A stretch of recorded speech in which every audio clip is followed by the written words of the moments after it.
Hi hello ಎಲ್ಲರಿಗೂ ನಮಸ್ಕಾರ. ನಾನು ಶಿಲ್ಪ. ಇವತ್ತು ನಾನು ಮನೆಯಲ್ಲೇ ಮೊಳಕೆ ಕಾಳನ್ನ ಯಾವ ರೀತಿ ಕಟ್ಟಿಕೊಳ್ಳೋದು ಅಂತ ತೋರಿಸ್ಕೊಡ್ತಾ ಇದ್ದೀನಿ. ನಾನಿಲ್ಲಿ 4 ಥರದ ಕಾಳು ತೆಗೆದುಕೊಂಡು ಚೆನ್ನಾಗಿ ವಾಶ್ ಮಾಡ್ಕೊಳ್ತಾ ಇದ್ದೀನಿ. ವಾಶ್ ಮಾಡಿಕೊಂಡು ನೀರು ಹಾಕಿ 2 ದಿನ ನೆನೆಯಲು ಬಿಡಿ. 2 ದಿನ ಆದ ಮೇಲೆ ಅದು ಚೆನ್ನಾಗಿ ನೆಂದಿರುತ್ತೆ. ಅದನ್ನು ಸೋರೋ ಪಾತ್ರೆ ತೆಗೆದುಕೊಂಡು ಒಂದು ಒಳ್ಳೆ ಬಟ್ಟೆ ತೆಗೆದು ಅದಕ್ಕೆ ಹಾಕಿ ನೀರು ಸೋದಿಸಿ ಅದನ್ನು ತುಂಬ ಬಿಗಿಯಾಗಿ ಕಟ್ಟಿಡಿ. ನಂತರ ಅದಕ್ಕೆ ಮೇಲೆ ಬಾರದ ವಸ್ತು ಇಡಿ. 1 ದಿನ ಬಿಟ್ಟು ತೆಗೆದು ನೋಡಿ, ತುಂಬ ಚೆನ್ನಾಗಿ ಮೊಳಕೆ ಬಂದಿರುತ್ತೆ. ಇದರಿಂದ ತುಂಬ ಒಳ್ಳೆಯದು, ತುಂಬ ಆರೋಗ್ಯಕರ ಆಹಾರ ಅಂತಲೇ ಹೇಳಬಹುದು.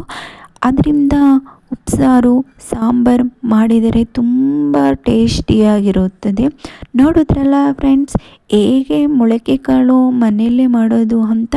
ಇಷ್ಟ ಆದರೆ ಲೈಕ್ ಮಾಡಿ, ಶೇರ್ ಮಾಡಿ, ಸಪೋರ್ಟ್ ಮಾಡಿ. ಮುಂದಿನ ವಿಡಿಯೋದಲ್ಲಿ ಸಿಗೋಣ.